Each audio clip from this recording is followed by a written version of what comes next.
Normally खिचड़ी तो आप सभी ने खाई होगी, लेकिन क्या आपने कभी खिचड़ा खाया है या फिर इसका नाम भी सुना है?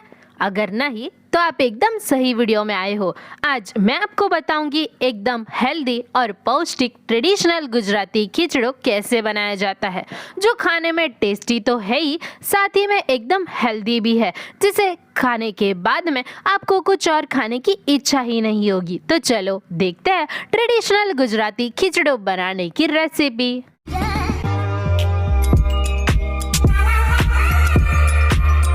खिचड़ा बनाने के लिए सबसे पहले हमें कुछ दालें रेडी रखनी है, जो कि बहुत ही इम्पोर्टेंट इंग्रेडिएंट है खिचड़ा बनाने के लिए। तो सबसे पहले मैंने यहाँ पे 2 चम्मच भर के गेहूँ लिए हैं, साथ ही में 1 चम्मच भर के काले चने, 1 चम्मच सूखी तुअर, 1 चम्मच सूखे मटर और 1 चम्मच लोबिया लिया है, जिसे चौड़ी भी कहा जाता है। साथ ही में 3 बड़े चम्मच भर के बजरी और 1 चम्मच भर के ज्वारी, 1 चम्मच साबुत मूंग दाल और 1 चम्मच मटकी, जिसे उसळ बनाने के लिए यूज़ किया जाता है। साथ ही में 1 चम्मच भर के छोले लेंगे।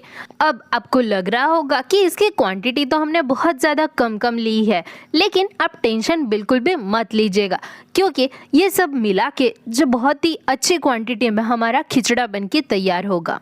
और अगर आपके पास इसमें से कोई भी दाल नहीं है तो आप इसे स्किप भी कर सकते हो, लेकिन मेरा सजेशन है कि जहाँ तक हो सके मैक्सिमम दालों का आप यहाँ पे इस्तेमाल करें, तभी आपका जो खिचड़ा है वो बहुत ही ज़्यादा पौष्टिक और हेल्दी बनेगा। नेक्स्ट हम एक मीडियम साइज़ का भगोना ले लेंगे और उसमें ये सारी दालों को ट्रांसफ़र कर देंगे। और अब हम इसमें करीब 2 से 3 ग्लास भर के पानी डालेंगे और इसे हम भिगोने के लिए रखेंगे करीब 6 से 7 घंटे के लिए। मैं इसे पूरी रात के लिए भिगोने के लिए रख रही हूँ। अगर आपके पास वक्त थोड़ा कम हो तो आप इसे करीब 1 से 2 घंटे के लिए गर्म पानी में भी भिगोने के लिए रख सकते हो, तब भी ये सारे धान्य बहुत ही अच्छे से भीग के हो जाएंगे।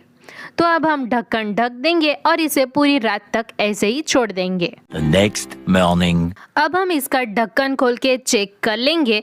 तो यहाँ पे आप देख सकते हो कि हमने जितनी भी दालें भिगोने के लिए रखी हुई थी वो बहुत ही अच्छे से फूल गई है। तो अब इसका जो गंदा पानी है वो हम निकाल देंगे और यहाँ पे आप देख सकते हो कि अब ये सारी दालें बहुत ही अच्छे से तैयार हो चुकी है। नेक्स्ट मैंने यहाँ पे कुछ और चीज़ें भी ली हुई है खिचड़ा बनाने के लिए। तो सबसे पहले मैंने यहाँ पे एक आधी कटोरी भर के फ्रोज़न मटर लिए हुए हैं, साथ ही में आधी कटोरी भर के हरी तुअर और आधी कटोरी भर के सूखे हरभरे लिए हुए हैं। और अब इतनी चीज़ें रेडी रखनी है हमें खिचड़ा बनाने के लिए। और अब मैंने यहाँ पे एक कुकर का डब्बा लिया हुआ है, उसमें हम ये सारी चीज़ों को ट्रांसफ़र कर देंगे। हमने जितने भी धान्य लिए हुए थे वो भी हम इसके अंदर डाल देंगे और अब हम इसमें करीब 2 से 3 ग्लास भर के पानी डालेंगे।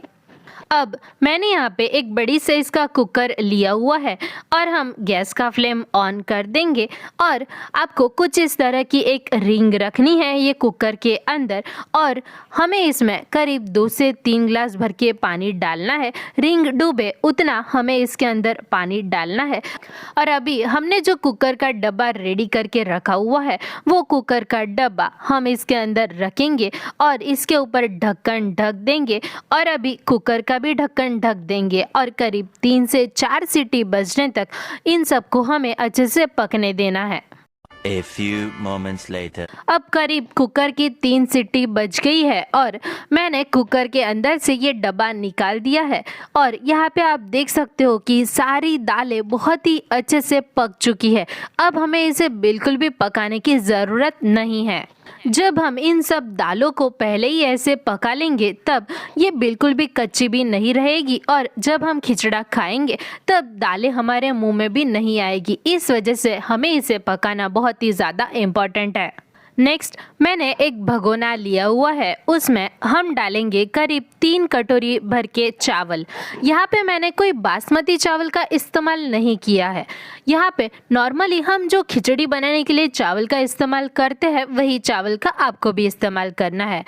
यहाँ पे आप चाहो तो राशन के जो चावल आते हैं उसका भी इस्तेमाल कर सकते हो, क्योंकि हम सभी जानते हैं कि जो खिचड़ी होती है वो राशन के चावल से जितनी अच्छी बनती है वो बाकी कोई भी और चावल से नहीं बनती है। तो मैंने यहाँ पे 3 कटोरी भर के चावल ले लिए हैं और अब हम ये चावल के साथ ही में 1 कटोरी भर के तुअर की यानी कि अरहर की दाल भी डाल देंगे और इन सबको हम हाथ से अच्छे से मिक्स कर देंगे। और अब इन सबको हमें करीब 2 से 3 बार अच्छे से धो देना है, क्योंकि इसमें जितनी भी डस्ट और केमिकल्स होंगे वो निकल जाएंगे और बिना धोए हुए हमें कोई भी दाल या चावल का इस्तेमाल नहीं करना चाहिए। तो अब हम ये चावल और दाल इन दोनों को ही अच्छे से करीब 2 से 3 बार अच्छे पानी से धो देंगे। तो यहाँ पे आप देख सकते हो कि मैंने इन सबको अच्छे से धो दिया है।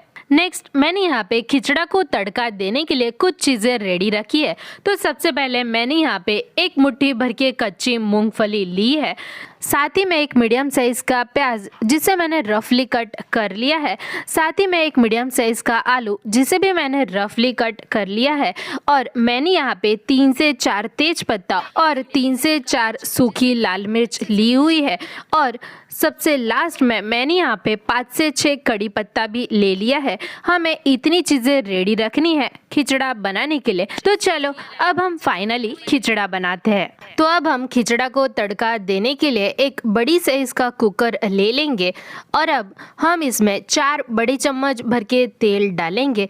यहाँ पे मैंने जो खिचड़ा बनाया है वो करीब 8 से 9 लोगों के लिए बनाया है, इसके लिए मैं इसमें इतना ज़्यादा तेल डाल रही हूँ। अगर आप कम लोगों के लिए बनाए तो उस मुताबिक ही आप इसमें तेल डालिएगा, और ये जो तेल है उसे हमें हल्का सा गर्म होने देना है और गैस का फ्लेम हमें एकदम लो ही रखना है। लो फ्लेम पे ही हमें ये सारी प्रोसेस करनी है। तो अब ये जो तेल है वो हल्का सा गर्म हो चुका है, तो हम इसमें 2 बड़े चम्मच भर के जीरा डालेंगे और अब ये जो जीरा है उसे अच्छे से चटकने देंगे। तो यहाँ पे आप देख सकते हो कि ये जो जीरा है वो अच्छे से चटकने लग गया है।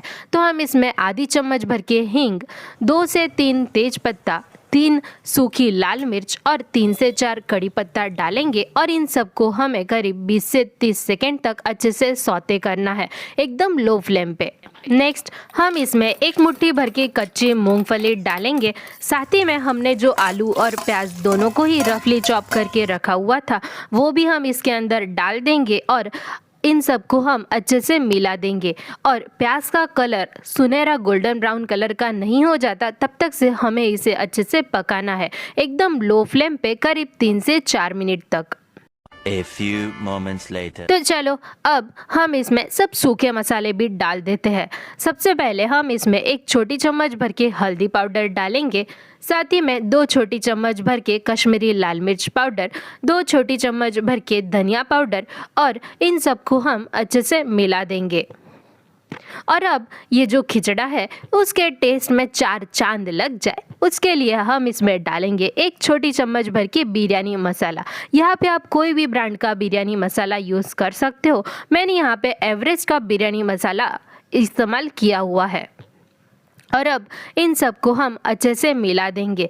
ये जो बिरयानी मसाला है उससे इसका जो टेस्ट है वो बहुत ही ज़्यादा अच्छा आएगा। अगर आप चाहो तो किचन किंग मसाला का भी यहाँ पे इस्तेमाल कर सकते हो। नेक्स्ट हम इसमें 1 छोटी चम्मच भर के अजवाइन को हाथों से ऐसे क्रश करके डालेंगे। अजवाइन से डाइजेशन अच्छा होता है और हमने ये खिचड़ा बनाने के लिए इतनी सारी दालों का भी इस्तेमाल किया हुआ है जिसका डाइजेशन होना बहुत ही ज़्यादा ज़रूरी है। तो अब हम इसमें 1 छोटी चम्मच भर के बड़ी सौंफ, 2 छोटी चम्मच भर के तेल और 2 से 2.5 चम्मच भर के नमक डाल देंगे। नमक आप आपके टेस्ट के अकॉर्डिंग थोड़ा कम ज़्यादा भी कर सकते हो। और अब हमने जो दालों को भिगो के उबाल के रखी हुई है वो सारी दाल हम इसके अंदर डाल देंगे और इन सबको हम अच्छे से मिला देंगे। वैसे हमारे बच्चे ये सारी दालें और धान्य नॉर्मली तो नहीं खाते हैं, लेकिन अगर आप इस तरह से खिचड़ा में बना के दोगे तो ज़रूर से खाएंगे। और ट्रेडिशनली गुजराती में ये खिचड़ा कुछ इस तरह से ही बनाया जाता है। और ये खिचड़ा ऐसा है कि खाने में इतना हेल्दी और पौष्टिक है कि इसको खाने के बाद में और किसी भी चीज़ की विटामिन और मिनरल्स की आपको ज़रूरत ही नहीं पड़ेगी, क्योंकि इसमें सारी चीज़ों को हमने एक ही बार में इंक्लूड कर दिया है। और ये खिचड़ा ऐसा है कि सिर्फ और सिर्फ एक ही बर्तन में यानी कि एक ही कुकर में बन जाता है, और बहुत ही कम तेल का इस्तेमाल करके। तो अब यहाँ पे आप देख सकते हो कि सारे मसालों ने बहुत ही अच्छे से अपना तेल छोड़ दिया है। हमने बहुत ही कम तेल का इस्तेमाल किया हुआ था, तब भी इसकी तरी बहुत ही ज़्यादा अच्छी आई है। तो अब हमने जो दाल चावल को भिगो के रखा हुआ था वो दाल चावल हम इसके अंदर डाल देंगे और इन सबको हम अच्छे से मिक्स करेंगे। और अभी भी ध्यान रखना, गैस का फ्लेम मैंने एकदम लो ही रखा है, लो फ्लेम पे ही ये सारी प्रोसेस हो रही है। तो अब इन सबको हमने बहुत ही अच्छे से मिक्स कर दिया है। हम इसमें 3 से 3.5 गिलास भर के पानी डालेंगे। हमें इसमें पानी कितना डालना है, तो जितना दाल चावल और ये सारी चीज़ें डूब जाए उससे थोड़ा ही ऊपर हमें इसके अंदर पानी डालना है। हमें इसमें बिल्कुल भी ज़्यादा पानी का इस्तेमाल नहीं करना है। और अब सबसे लास्ट में हम इसमें थोड़ा ताज़ा कटा हुआ धनिया डाल देंगे और फिर से इन सबको हम अच्छे से मिक्स कर देंगे। आप चाहो तो इस स्टेज पे थोड़ा टेस्ट करके भी देख सकते हो नमक मिर्ची कैसी है। अगर आपको थोड़ा कम लगे तो आप इसमें अभी इस स्टेज पे डाल भी सकते हो। तो अब हम कुकर का ढक्कन ढक देंगे और गैस का फ्लेम एकदम अब फुल कर देंगे और इसकी करीब 3 सीटी बजने तक इसे अच्छे से पकने देंगे। और 3 सीटी बजने के बाद में भी हमें इसे तुरंत ही बिल्कुल भी नहीं खोलना है। हमें गैस का फ्लेम ऑफ करने के बाद में भी 15 से 20 मिनट तक इसे ऐसे ही गैस पे रखना है, बाद में ही हमें इसे खोलना है। A few moments later. अब हम कुकर का ढक्कन खोल के चेक कर लेंगे। तो यहाँ पे आप देख सकते हो कि कितना अच्छा हमारा खिचड़ा बनके तैयार है। ये बहुत ही अच्छे से पक भी गया है और ये बिल्कुल भी पतला भी नहीं हुआ है। यहाँ पे मैं आपको सर्व करके भी दिखा देती हूँ। तो यहाँ पे आप देख सकते हो कि एक एक दाना कितना खिला खिला और खुला बना है। कुछ इसी तरह से ट्रेडिशनली गुजराती में खिचड़ा बनाया जाता है। ये एकदम खाने में पौष्टिक और हेल्दी ऑप्शन है। कभी भी आपको कुछ हल्का खाने का मन करे लेकिन ऐसा हल्का जो आपके हेल्थ के लिए भी बहुत ही ज़्यादा पौष्टिक और हेल्दी हो, तो आप ये खिचड़ा को ज़रूर से ट्राई कर सकते हो। तो चलो अब आप भी बनाओ सेम इसी तरीके से खिचड़ा और मुझे कमेंट करके बताओ कि आपका खिचड़ा कैसा बना। अगर आपको मेरी कोशिश अच्छी लगती हो तो वीडियो को लाइक कर देना और ऐसे ही और वीडियोस देखने के लिए सब्सक्राइब कर देना हमारे चैनल कुकिंग ज्ञान को। वीडियो देखने के लिए धन्यवाद।